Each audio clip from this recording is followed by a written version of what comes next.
Alhamdulillahi nahmaduhu wa nasta'inuhu wa nastaghfiruh wa na'udzu billahi min syururi anfusina wa min sayyiati a'malina may yahdihillahu fala mudilla lahu wa may yudlil fala hadiya lahu wa asyhadu an la ilaha illallah wahdahu la syarika lahu wa asyhadu anna Muhammadan abduhu wa rasuluhu sallallahu alaihi wa ala alihi wa ashabihi ajma'in, amma ba'd. Kita lanjutkan kajian kita dari kitab Adab Thalibil Ilmi. Masuk pada bab yang berikutnya, bab hudur durusil ulama. Bab hadir pada pelajaran-pelajaran para ulama. Buka jendelanya.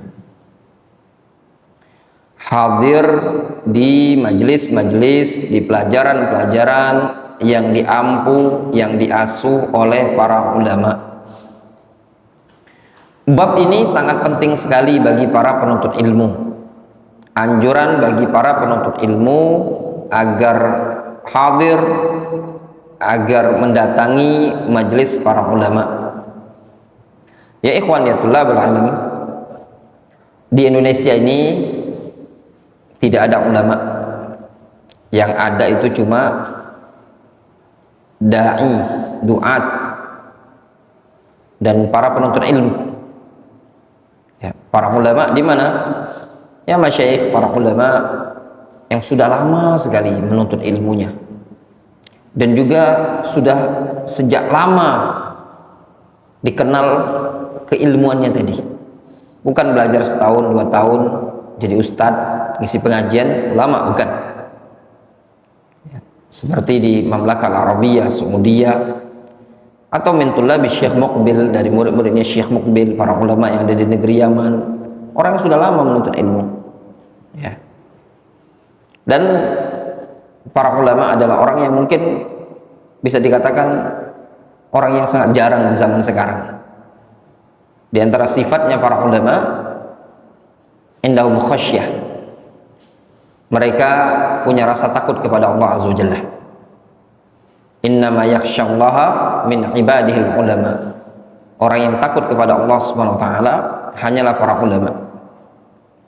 Hadir di darus, di pelajaran-pelajaran yang diampu, yang diisi oleh para ulama, sangat besar manfaatnya bagi para penuntut ilmu. Kenapa ya ikhwan? Karena kalau antum duduk di majelisnya para ulama, antum akan mendapatkan sekian banyak faidah yang satu majelis saja bisa antum dapatkan faedah tersebut dalam waktu yang berbulan-bulan, mungkin bertahun-tahun kalau antum baca sendiri. Ya.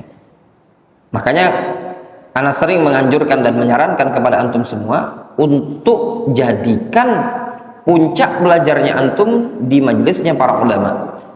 Jangan jadikan belajar di Darul Hadis ini, tempat kita di Palembang ini, puncak terakhir, bukan. Ini cuma sekedar anak tangga, pijakan pertama. Nanti terakhirnya apa? Di majelisnya para ulama. Antum duduk di sana, antum majelis di sana, antum istifadah dengan para ulama. Namun sebelum antum belajar duduk di majelisnya para ulama, paling tidak antum punya bekal terlebih dahulu. Para ulama itu tidak bahasa Indonesia. Para ulama itu ya, bahasa Arab di majelisnya mereka. Antum harus punya ilmu alat, punya bekal dan yang semisalnya. Kita baca keterangan dari Syekh Abdul Muhsin Al-Qasim. Al-mar'u bihajatin ilal qurbi minal ulama lil intifa' bi ilmihim wa su'alihim amma yushkil minal masail.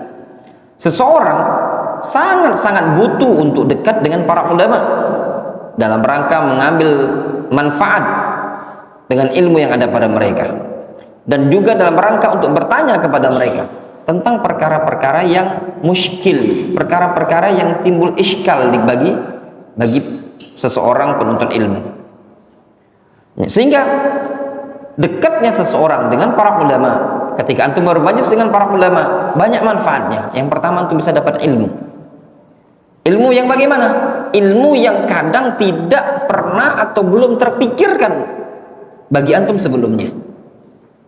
Yang kedua, antum bisa bertanya kepada mereka perkara-perkara yang ruwet, ya, yang gomud, yang jelimet, susah dipahami. Apalagi masalah-masalah nawazil, masalah-masalah kontemporer yang terkadang kita itu tidak bisa memutuskannya. Sudut pandang kita dangkal, berbeda dengan sudut pandang para ulama. Qala subhanahu wa ta'ala, Allah subhanahu wa ta'ala berfirman, fas'alu ahla dzikri in kuntum la ta'lamun. Bertanyalah kalian kepada ahli dzikr, kepada para ulama, jika kalian tidak mengetahui. Ini menunjukkan apa? Seseorang kalau tidak punya ilmu, dianjurkan oleh Allah subhanahu wa ta'ala untuk bertanya dengan para ulama. Bahkan Nabi SAW beliau pernah mengatakan, ala sa'alu fa inna shifa'al ai as-su'al. Tidakkah kalian mau bertanya? Sesungguhnya obat dari kebodohan adalah dengan cara bertanya. Sahabat yang mulia Abdullah bin Mas'ud radhiyallahu anhu, beliau pernah ditanya tentang ilmu yang didapatkan oleh Abdullah bin Mas'ud. Apa kata Abdullah bin Mas'ud? Biqalbin aqul wa bilisanin sa'ul. Ilmu ini aku dapatkan dengan hati yang mau menyerap, memahami, dan dengan lisan yang mau banyak bertanya. Qala Ibnul Qayyim rahimahullah ta'ala, Al-Imam Ibnul Qayyim rahimahullah ta'ala beliau mengatakan, al-ulama billahi wa amrihi hum hayatul wujud wa ruhuhu. Ulama, orang yang berilmu tentang Allah dan tentang perintah-perintah Allah azza wa jalla, mereka adalah hayatul wujud wa ruhuhu, ya, kehidupan di alam nyata dan ruh bagi sesuatu yang ada di alam nyata ini tadi. Wala yustaghna anhum tarfata ainin. Tidaklah seseorang itu merasa cukup dari para ulama meskipun sekejap mata, meskipun sekedipan mata. Tidak ada yang merasa cukup dari para ulama, merasa puas dari para ulama. Semua orang pasti butuh kepada para ulama meskipun sekejap mata. Nah, ada orang yang, udahlah kita tidak butuh dengan para ulama. Semuanya pasti butuh dengan para ulama. Tidak ada yang bisa lepas dari para ulama meskipun sekejap mata. Man qaruba minal ulama intafa'a bi ilmihim wa samtihim wa salahihim wa tawadhu'ihim. Siapa yang dekat dengan para ulama, maka dia akan bisa mengambil manfaat dengan ilmu yang ada para ulama tadi. Dia bisa mengambil manfaat dengan santun yang ada di kalangan para ulama tersebut, bisa mengambil manfaat dengan kesalehan yang ada di kalangan para ulama tadi, dan juga bisa mengambil manfaat dengan ketawaduan yang ada di kalangan para ulama tersebut. Faqad manallahu alaihim bi fadail katsirah. Sungguh Allah subhanahu wa ta'ala telah anugerahkan kepada mereka dengan sekian banyak keutamaan. Qala al-Ajurri rahimahullah ta'ala, Al-Imam al-Ajurri rahimahullah ta'ala beliau pernah mengatakan, al-ulama fi kulli halin lahum fadlun azim. Para ulama pada setiap kondisi, setiap keadaan mereka memiliki keutamaan yang sangat besar. Di antaranya fi khurujihim li talabil ilmi, tentang keluarnya mereka dalam kerangka mencari ilmi. Wa fi mujalasatihim lahum fi fadlun, dan pada majelis mereka tatkala duduk-duduk dengan para ulama, yang mana di majelis tersebut sudah terdapat keutamaan, keistimewaan. Wa fi mudzakara ba'dihim li ba'din lahum fi fadlun, tatkala para ulama satu sama lain mudzakarah juga ada keutamaannya, keistimewaannya. Wa fi man ta'allamu minhu al-ilma lahum fi fadlun, juga para ulama punya jasa, punya keutamaan, punya keistimewaan terhadap orang yang belajar ilmu dari mereka. Wa fi man 'allamuhu al-ilma lahum fi fadlun, dan juga para ulama tersebut terhadap orang yang mereka ajari, mereka juga punya keistimewaan, punya keutamaan. Sehingga keutamaan para ulama itu sangat banyak, keistimewaan para ulama itu sangat banyak. Keistimewaan mereka terhadap orang yang mereka ajari, keistimewaan mereka terhadap ilmu yang dulu mereka pelajari, ya.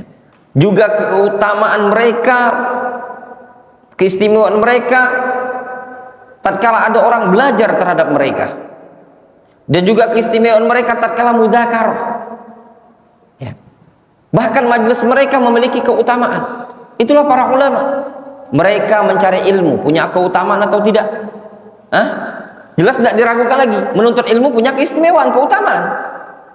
Di majelis ilmu punya keutamaan atau tidak? Tidak diragukan lagi, punya keutamaan, keistimewaan. Tatkala mudzakarah, murojaah satu sama lain, simak-simaan, punya keutamaan ataukah tidak? Jawabannya iya, punya keutamaan juga. Tatkala ada orang belajar dari ulama tersebut, itu menunjukkan ulama tersebut punya keistimewaan. Tatkala dia mengajari ilmu kepada orang lain, menunjukkan itu juga punya keistimewaan, keutamaan. Faqad jama'allahu lil ulama al khaira min jihatin katsirah. Nafa'anallahu wa iyyahum bil ilmi. Kata Imam Al-Ajurri rahimahullahu taala. Sungguh Allah telah kumpulkan pada ulama sekian banyak kebaikan dari berbagai macam sisi yang sangat banyak. Allah telah memberikan kemanfaatan kepada kita dan pada mereka dengan ilmu yang ada ini tadi. Itulah para ulama, ikhwan. Sehingga menuntut ilmu, hadir di majelis para ulama, antum akan mendapatkan sekian banyak keistimewaan. Tidak setiap orang, ya ikhwan, bisa duduk di majelis para ulama. Tidak setiap orang dimudahkan bisa duduk di majelis para ulama. Ada orang-orang yang punya niatan, tapi tidak Allah mudahkan untuk duduk di majelis para ulama. Oleh karenanya, kalau seandainya nanti Allah Subhanahu wa taala mudahkan antum bisa duduk di majelis para ulama, jangan sia-siakan untuk belajar, mengambil istifadah, mengambil ilmu dari ulama tersebut. Man dana minal ulama lam yakhlu min da'watin salihatin minhum. Siapa yang mendekat kepada para ulama, maka tidak lepas orang tersebut dari doa yang sangat bagus dari kalangan para ulama. Ya ikhwan, antum kalau dekat dengan para ulama, minimalnya apa? Antum akan mendapatkan apa? Doa dari ulama tersebut. Ya benar? Didoakannya barakallahu fiik, ya Allahu yahdik. Ya benar? Itu kalau dekat para ulama, antum lihat para masyayikh itu luar biasa. Enak sekali ya ikhwan. Ya, ketemu masyayikh, duduk melihati mereka, adabnya mereka, masya Allah, nyambutnya mereka. Kadang kita minder. Ana sering berapa kali ke Mekah nemu Syekh Muhammad Bamusa itu, masya Allah. Ya, kaif halik ya Abul Hajjaj, ya Syekh Abul Hajjaj, kaif halik? Dibilang Syekh, menghormati kita, dia lah menghormati talibul ilmi. Ya, masya Allah. Makannya ulama saja, ya, para ulama itu makannya saja tidak seperti kita. Kalau kita makannya, banyak kali kita, ya, sehabis-habisan kalau kita makan. Para ulama enggak. Anak sama Dimas itu yang biasa datang ke sini, duduk satu nampan sama Syekh Muhammad Bamusa. Makan sedikit beliau, udah pergi beliau. Kita mau habis-habisin ini ayam, habisin lah nih. Ya enggak? Itu beda para ulama. Banyak ibadahnya luar biasa, masyayikh itu seperti itu. Anda lihat ketika di Jakarta ketemu Syekh Rosyad, subhanallah, duduknya saja ya, Anda lihat duduk beliau. Duduknya sambil lisannya itu gerak. Masya Allah, zikirnya Syekh Rosyad Al-Khubayshi. Ketika di Mekah ada acara hari Kamis malam Jumat. Jadi suatu hari Kamis malam Jumat diumumkan ada daurah di Masjid Aisyah Ar-Rajihi di wilayah kota Mekah. Aduh, anak ingin ikut daurah lah. Dibuka daurah itu sama Syekh Sa'ad Asy-Syithri yang di Riyadh. Tahu kan Sa'ad Asy-Syithri? Muqaddimahnya, pembukaannya Syekh itu. Tapi ternyata dibuka dengan ceramah melalui streaming live gitu loh, langsung pakai TV. Bukan syekhnya datang di situ, syekhnya di Riyadh, di Mekah itu cuman streamingnya aja, pakai TV gitu live. Udah, waktu itu kebetulan ana sama kawan namanya Abdullah, kami manggilnya Abdullah Badui. Nah, beliau ini menantu dari Syekh Qadir Al-Baydhani. Syekh Qadir itu salah seorang pengajar di Darul Hadis Fiyush. Syekh Qadir bilang, mertuanya dia bilang, kalau antum ke Mekah nanti cari orang yang bernama Abdurrahman Al-Udaini. Abdurrahman Al-Udaini ini tetangganya Syekh Qadir pada saat di Damaj, muridnya Syekh Mukbil. Nah, dari tempat wudhu, anak jalan sama yang Abdullah Badui ini. Dia dai juga, pernah di Solo dulu. Dia dai dakwah, dia di Maharah. Ketemulah orang Yaman. Min anna anta? Min al-Yaman. Masyaallah, ngobrol. Terus dia bilang, ini Abdullah ini, hal anta Abdurrahman? Ismuk Abdurrahman? Katanya dia, "Na'am, ana Abdurrahman." "Anta Abdurrahman Al-Udaini?" "Iya," katanya Abdullah. "Oh ya, anak ini dibilangin sama anak sihar Syekh Qadir. Anak tuh sihar itu besan kerabat lah ya, menantunya Syekh Qadir Al-Baydhani. Nanti antum anak dibilang sama besannya mertua anak bilang, nanti kalau sampai Mekah antum kalau ketemu orang cari orang namanya Abdurrahman Al-Udaini. Dia punya usaha jualan parfum." Udah anak duduk, pas masuk duduklah samping yang Abdurrahman Al-Udaini ini tadi. Duduk samping dia, tanyalah dia, nanya gaharu gitu loh ya. Nah, tiba-tiba pergilah dia. Tahu-tahu dia menghubungi Abdullah ini tadi. Dia kasih tahu, malam ini ada perkumpulan masyayikh. Nah, ternyata acara walimahan orang Yaman. Di mana anak bilang? Katanya alamatnya ini, kasih Google Map. Udahlah, naik anak mobil taksi. Tawar kalau nggak salah 30 real waktu itu. Antarkan ke tempat itu. Sampailah ke tempat itu waktu sholat Isya. Udah kita sholat di situ. Nah, ternyata itu acara orang walimahan. Anak lihat ada Syekh Muhammad Bamusa, ada Syekh Abdurrahman Saqaf yang dulu di Fiyush. Banyak. Nah, ternyata Abdurrahman Al-Udaini tadi MC-nya dia. Anda lihat jadi MC dia kan. Nah, Masya Allah ya. Kalau orang walimahannya mungkin orang awam, yang hadir itu mungkin nyanyi nasyid ya. Ini enggak. Ya. Tausiah. Isinya tausiah, kalimah fulan ini. Nanti syair. Bersyair. Ya, qasidah, syair bukan nyanyi nasyid, bukan syair. Nah, kemudian ketemulah Syekh Usama Al-Khuhi, bawakan syair beliau. Kemudian datanglah Syekh Rasyad Al-Hubayshi. Anda sudah kenal, sudah tahu beliau itu semenjak di Yaman, udah sering lihat dia kan. Anda lihatin beliau duduk, subhanallah ya kawan. Di situ Anda amatin lisannya itu gerak-gerak terus. Zikir kepada Allah Azza wa Jalla. Itu para ulama ya, penuh dengan zikir di majelisnya tadi. Kemudian beliau disuruh ngasih tausiah. Masya Allah, kalimat yang luar biasa, nasihat berkaitan dengan pernikahan ya. Banyak sekali manfaatnya ikhwan tatkala seseorang duduk bermajelis dengan para ulama ya. Paling tidaknya antum mendapatkan apa? Doa. Dapatkan doa dari gurunya antum ya. Kita baca keterangan di sini. Man dana minal ulama lam yakhlu min da'watin salihatin minhum.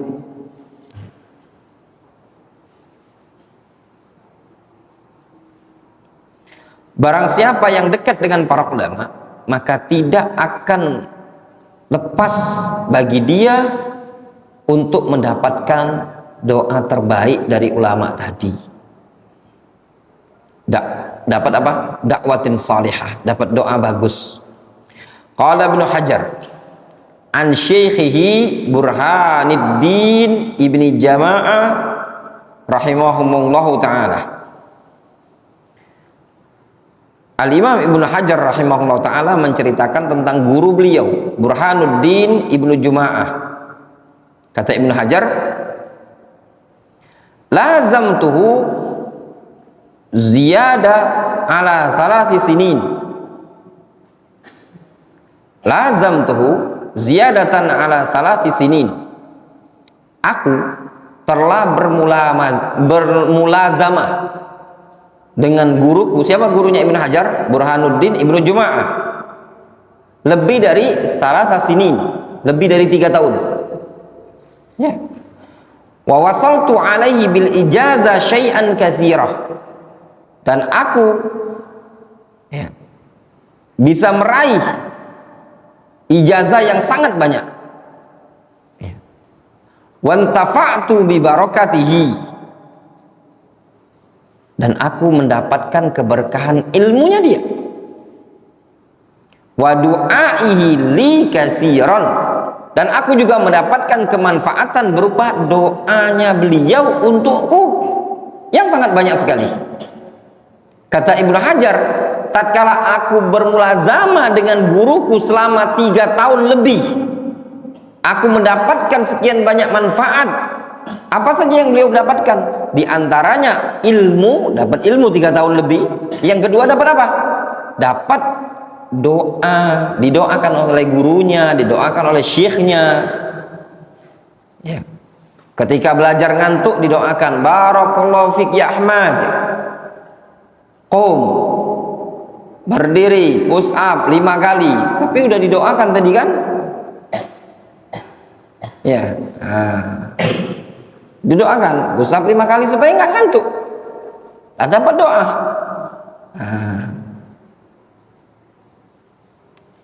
Ya, olahraga itu menyehatkan badan. Ya, sehat badan untuk olahraga. Banyak didoakan. Tadi kan udah didoakan plus olahraga, sehat kan? Sehat amat. Jangan ngenawa-nawi. Antum mana push up kan belum? Ini enggak? Kenapa? Mau push up? Mau? Tambah 5 kali. Coba Imam. Sab.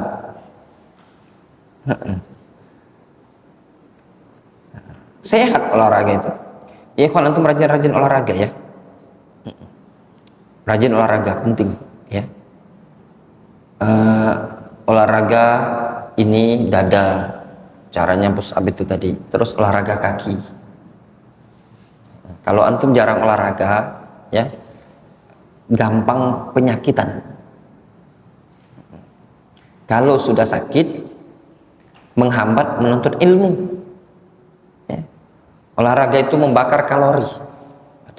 Banyak-banyak olahraga. Bila perlu antum tuh senam samping tunah. Wah, senam. Gini-gini. Ya enggak? Itu azkar. Ya enggak? Olahraga mau push up? Enggak. Lihat ini ya ikhwan, Ibnu Hajar mendapatkan berkah ya dari ilmu gurunya. Yang kedua mendapatkan apa? Dapat doa dari gurunya tadi. Kemudian majalis al-ulama min khairil majalis. Majelis para ulama itu termasuk sebaik-baik majelis. Nah, duduk dengan para ulama, bermajelis dengan para ulama termasuk majelis yang paling bagus. Nggak rugi antum duduk dengan majelisnya para ulama. Qala Sahal ibnu Abdillah At-Tustari. Sahal ibnu Abdillah At-Tustari beliau rahimahullah ta'ala mengatakan, man aradan nazara ila majalisil anbiya falyanzur ila majalisil ulama. Siapa yang ingin melihat ke majelisnya para nabi, maka hendaklah dia melihat ke majelisnya para ulama. Kalau antum ingin tahu majelisnya para nabi, lihatlah majelisnya para ulama. Kenapa? Karena al-ulama warasatul anbiya. Para ulama adalah pewaris para nabi. Sehingga apa yang ada pada majelis para ulama hakikatnya adalah ilmu yang mereka sampaikan dari peninggalan Nabi kita Muhammad sallallahu alaihi wasallam. Fi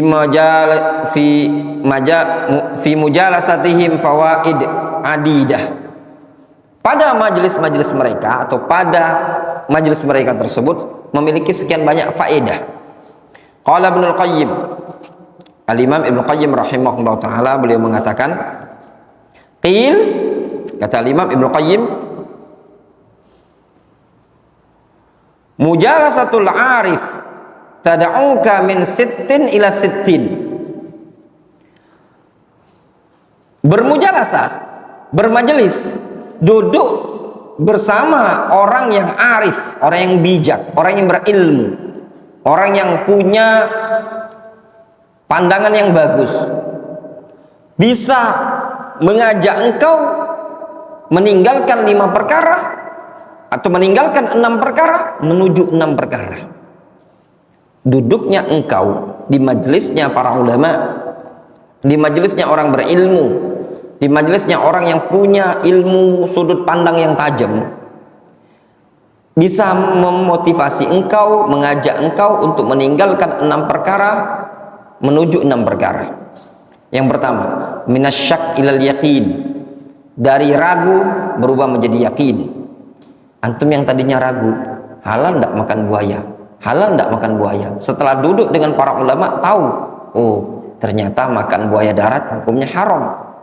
Tapi kalau makan buaya air ternyata halal. Ya enggak? Halal apa enggak? Buaya. Yang roji insya Allah halal. Ya, silakan antum mau makan buaya. Hati-hati ya. Jangan main di sungai, nanti ada buaya. Serius tuh. Ada di Rokan Hilir. Mana Rokan Hilir itu? Ada orang dimakan buaya. Hati-hati antum ya. Wa minar riya ilal ikhlas. Bermujalasah dengan para ulama, bermajelis dengan para ulama, mengajak engkau meninggalkan riya menuju ikhlas. Wa minal ghafla ila dzikri. Bermajelis dengan para ulama, duduk dengan para ulama, mengajak engkau untuk meninggalkan kelalaian menuju ingat kepada Allah Azza wa Jalla. Wa minar raghba fid dunya ila raghba fil akhirah. Dan juga duduk majelis dengan para ulama, bermajelis dengan para ulama, mengajak engkau untuk meninggalkan kecintaan dan harapan terhadap dunia menuju kepada harapan dan kecintaan terhadap negeri akhirat. Wa minal kibri ila tawadhu. Demikian juga bermajelis dengan para ulama bisa mengajak engkau untuk meninggalkan sombong menuju sifat tawadhu. Wa min su'it tawiyah ilan nasihah. Dan juga bermajelis dengan para ulama, mengambil ilmu dengan para ulama, duduk-duduk dengan para ulama, bisa mengajak engkau untuk meninggalkan niatan buruk menuju an-nasihah, niatan baik. Ya. Nah ini tadi yang awalnya niatnya buruk, niatnya jelek, tatkala duduk dengan para ulama berubah niatnya menjadi bagus, ya, menjadi ikhlas, menjadi niat baik. Kemudian, Masya Allah, kita baca lanjut. Kana tullabul ilmi yahrisun ala huduri durusil ulama. Dulu para penuntut ilmu yahrisun ala hudur durusil ulama. Dulu para penuntut ilmu di zaman dahulu mereka semangat sekali untuk menghadiri pelajaran-pelajaran darasnya para ulama. Semangat.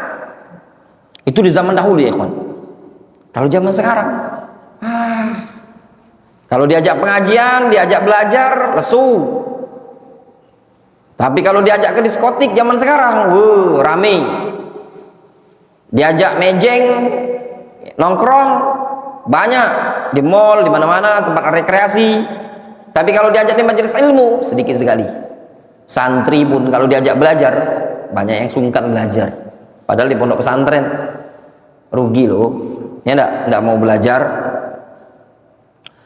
Wa yukthiruna minha.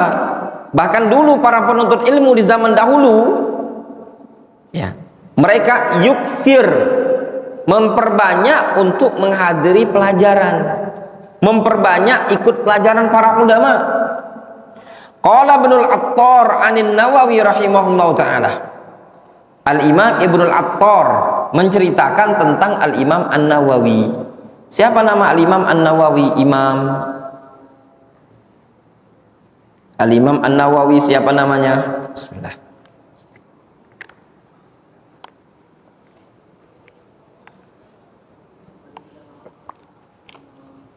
Us'ab 3 kali. Muhammad bin Yahya bin Syaraf. Faiz bener enggak? Hah? Us'ab lah juga antum. Ahmad bener enggak? Irsyad bener enggak? Jawab. Muhammad bin Yahya bin Syaraf. Bener. Muhammad bin Yahya bin Syaraf. Yang bener? Yahya bin Syaraf. Ini 3 orang salah semua dia. Suruh pusat apa enggak? Terserah. Gimana? Mau disuruh pusat enggak? Hah? Ya. Yang benar Yahya ibnu Syaraf. Ya. Ibnul Attar menceritakan tentang Al-Imam An-Nawawi. Katanya, wa dzakarali asy-syaikhu ya'ni An-Nawawi. Kata Ibnul Attar, Asy-Syaikh An-Nawawi telah menyebutkan kepadaku, qaddasallahu ruhahu. Qal, kata Imam An-Nawawi, kuntu aqra'u kulla yaumin isnai asyara darsan 'alal masyayikh syarhan wa tashihan. Kata Imam An-Nawawi, dulu aku setiap hari itu belajar mengambil ilmu 12 pelajaran di hadapan masyayikh. Aqra itu membaca, artinya apa? Mengambil ilmu secara penjelasan dan pentashihan. Darsain fil wasit, 2 pelajaran dalam bab kitab Al-Wasit karya Abu Hamid Al-Ghazali dalam fikih Syafi'i. Wa darsan fil muhazzab, 2 pelajaran atau 1 pelajaran kitab Al-Muhazzab karya Abu Ishaq Asy-Syirrazi fikih Syafi'i. Wa darsan fil jam'i baina sahihain, wa darsan fi sahih Muslim. 1 pelajaran kitab Al-Jam'u baina sahihain, 1 pelajaran kitab Sahih Muslim. Wa darsan fil luma libni Jinni fil nahwi, dan luma karya Ibni Jinni dalam bab an-nahwu. Wa darsan fi islahil mantiq libni as-Sikkit fil lughah, wa darsan fi tasrif, dan juga ada 1 pelajaran kitab islahil mantiq karya Ibni Sikkit dalam bab lughah, dan juga 1 pelajaran dalam bab sorof. Wa darsan fi usulil fiqh, 1 pelajaran dalam usul fikih. Wa taratan fil luma li Abi Ishaq Asy-Syirrazi, terkadang belajar dalam bab usul fikih juga kitab Al-Luma. Wa taratan fil muntakhab li Fakhruddin Ar-Razi, terkadang kitab muntakhab karya Fakhruddin Ar-Razi, karya Fakhruddin Ar-Razi. Wa darsan fi asma'ir rijal wa darsan fi usuluddin, dan 1 pelajaran dalam rawi-rawi, nama perawi, dan juga 1 pelajaran dalam usul fikih, usuluddin. Wa kuntu u'alliqu jami'a ma yata'allaqu biha min syarhin muskilin wa wuduhi ibaratin wa dhabti lughatin. Kata Imam An-Nawawi, dulu aku kasih taklik seluruh yang berkaitan dengan pelajaran-pelajaran ini tadi. Kasih penjelasan, mana yang susah dipahami dikasih penjelasan, mana ibarah-ibarah yang rumit, kosakata itu dikasih penjelasan juga, lafaz-lafaz bahasanya yang benar melafadzkan seperti ini, mendobet lafadznya, lughahnya. Itu Al-Imam An-Nawawi rahimahullah ta'ala. Jadi Al-Imam An-Nawawi dalam sehari itu ada berapa pelajaran beliau belajar? 12 pelajaran. Apakah Imam Nawawi itu 12 belajar tadi sudah belajar tutup? Tidak, beliau kasih catatan, kasih penjelasan. Yang ikut belajar beliau syarah juga, gitu loh. Jelas? Nah, Kemudian kata Syekh Abdul Muhsin Al-Qasim, kana tullabul ilmi yulazimuna al-ulama wa yashabunahum as-sanawat at-tiwal. Dulu para penuntut ilmu di zaman dahulu, mereka senantiasa bermulazamah dengan para ulama, sampai-sampai mereka menemani para ulama itu bertahun-tahun yang sangat panjang. Bukan sebulan 2 bulan. Ini baru mondok setahun di Darul Hadis lalu kabur. Mana gak mau dapat ilmu? Lulus-lulus mondok, boro-boro mau mondok jadi kenek tukang belum. Apa yang kamu dapatkan di Darul Hadis? Nukang. Ternyata kerjaan dia enggak belajar apa? Ngeliatin tukang dia. Qala Ibnu Hajar, Al-Imam Ibnu Hajar Al-Asqalani rahimahullah taala, beliau menceritakan, lazamtu syekhona ay Al-Hafidz Al-Iraqi. Kata Ibnu Hajar, aku bermulazamah dengan guruku yaitu Al-Hafidz Al-Iraqi asyra sinin, 10 tahun. 10 tahun mondok belajar dengan satu guru 10 tahun tuh. 10 tahun? Wah, Ustaz, 10 tahun. Saya itu mau nikah nanti. Umur 22 mau nikah. Mau nikah umur 22. Takhallala fi asna'iha rihlati ila Syam wa ghairiha. Takhallala, disela selama mulazamah 20 tahun ini tadi, rihlaku ke negeri Syam dan yang selainnya. Ya.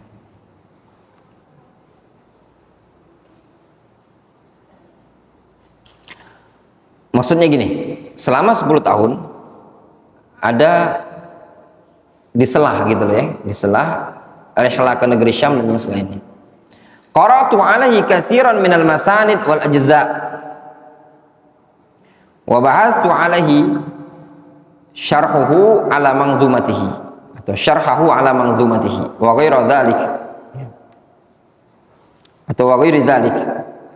Aku bahas ya, belajar ngambil di beliau yaitu penjelasannya tentang manzumah tersebut. Intinya Al-Hafidz Ibnu Hajar apa? Selama 10 tahun belajar dengan gurunya Al-Hafidz Al-Iraqi.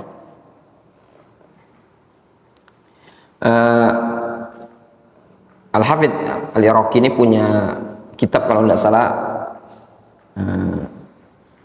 di sini disebutkan bahastu alaihi syarhahu ala manzumatihi, yaitu syarah at-tabsir wa tadhkirah karya Al-Hafidz Al-Iraqi. Wa kana salaf yas'auna lil intifa' min al-ulama bi kulli sabilin. Dulu salaf sangat-sangat berupaya untuk ngambil manfaat dari para ulama itu dengan segala cara. Ya. Apapun caranya mereka harus bisa mencapai para ulama. Wa yasbiruna ala dzalik, dan mereka sabar di dalam bermajlis dengan para ulama. Qala Az-Zahabi rahimahullah taala, Al-Imam Az-Zahabi menceritakan, qara'tu ala Mahmud ibni Muhammad ibni Mahmud ibni Abdul Mun'im ibni Al-Maratibi As-Salihi Al-Kharaiti Al-Asam. Al-Asam itu artinya peka, tahu peka. Kata Al-Imam Az-Zahabi, aku belajar, aku ngambil ilmu, aku membaca dalam rangka untuk mengambil ilmu kepada Muhammad Al-Kharaiti ini tadi, bi aqwa sauti fi udunihi salasata ahadits, dengan suara lantang di samping telinga dia sebanyak 3 hadis. Tahu antum? Gurunya Al-Imam Az-Zahabi yang bernama Mahmud ibnu Muhammad ibni Mahmud ibni Abdul Mun'im ibni Al-Maratibi As-Salihi Al-Kharaiti ini adalah orang yang asom. Tahu antum asom? Tuli, peka bahasa kitanya. Nah, Al-Imam Az-Zahabi bacakan hadis, bener nggak hadis ini gitu loh. Kalau antum ngaji itu setoran, nyimak. Nah, kebetulan misalkan ustadznya antum saat Ramadan itu peka, budek. Antum ngaji, wadduha, Walaili idza saja. Karena dia tidak dengar. Faham? Nah ini Al-Imam Az-Zahabi baca hadis, 3 hadis dengan suara yang kencang, yang lantang di samping telinga Muhammad Al-Assam ini tadi. Jelas? Nah itu tadi. Sebab kalau tidak dibacakan dengan kencang, nanti ya benar, ternyata salah pendengaran, ternyata hadis palsu, ya enggak? Ternyata tidak benar bacaan tuh. Nanti dikira dibaca, sebenarnya hadis ini ternyata tidak sahih. Pas dibacakan, didengarnya hadis yang lain, sahih. Antum ngomong, oh ternyata sahih ya, padahal enggak. Bisa jadi kan seperti itu, keliru, salah dengar. Kemudian, idza ta'adzara huduru durusil ulama fastami' ila durusihim al-manqula abral basil mubashir awil musajjala. Kalau uzur tidak memungkinkan menghadiri pelajaran para ulama, maka silakan engkau dengarkan pelajaran-pelajaran mereka yang dinukil, disebar melalui siaran langsung. Al-bath al-mubashir itu siaran langsung, live streaming itu istilahnya, awil musajjalah atau yang direkam. Nah, gitu ya. Kayak ini yang ini rekaman namanya musajjalah. Kalau yang ini namanya streaming. Jelas? Siaran langsung. Nah, itu namanya al-bath al-mubashir. Jelas ya ikhwan? Wadih? Duduk di majelisnya para ulama. Alhamdulillah antum kan zaman sekarang gampang mau duduk di majelis para ulama. Antum bisa daftar di Jamiah Islamiyah, coba-coba lulus, siapa tahu lulus nanti gratis antum. Kalau nggak bisa di sana, nggak mesti di Saudi Arabia. Di mana? Di Yaman ada. Berangkat antum ke Yaman, cukup antum duit 20 juta sekian, udah sampai Yaman 25 juta, udah antum bisa belajar. Duduk di majelisnya para ulama. Jelas ya? Wadih? Nah, tapi kalau antumnya santai, di Yaman nggak mau, di Saudi nggak lulus, di Indonesia juga nggak mondok. Nah, ini namanya pemalas. Ya, dengar rekaman ulama juga nggak mau. Nah, yang jelasnya ikhwan, mendengar rekaman itu bukanlah inti, tapi jadi sampingan. Ya. Nggak ada orang bisa jadi orang berilmu kalau cuma sekedar rekaman-rekaman di luar, ya. Tapi butuh harus di majelisnya para ulama. Wallahu ta'ala a'lam. Naktafi bihadzal qadar. Kenapa nih?